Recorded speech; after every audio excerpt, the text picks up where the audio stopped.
ဟုတ်ကဲ့အားလုံးပဲမြင်လာပါအဲ့တော့ဒီနေ့မှာတော့ကုမကြီးရလို့ပေါ့နော်ကျွန်တော်ကဟဲ့မနက်ပိုင်းယူလေးပါတော့ညတော့လို့ကိုဆွဲထားတာလေးစီနိုင်ဒီတော့လို့ကိုဆွဲထားတာလေးကိုကြားပြီးမှဖြစ်ပါတယ်ဆွဲလို့တော့မပြီးသေးဘူးပေါ့နော်ဒါနဲ့ဟာညတော့ကျွန်တော်ကားတော့မဖယ်ရ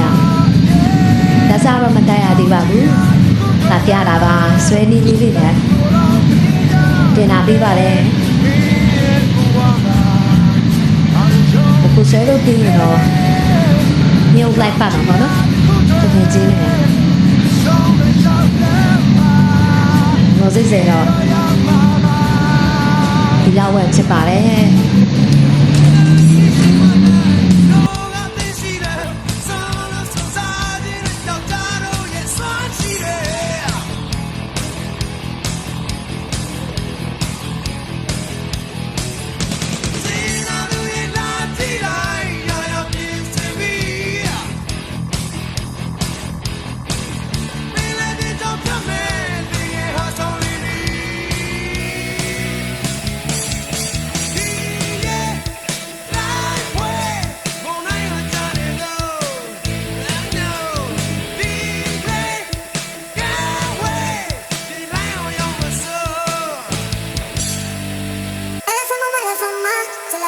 Diciendo que soy mala porque no me aguanto nada de nada. No si vienes a mi cama.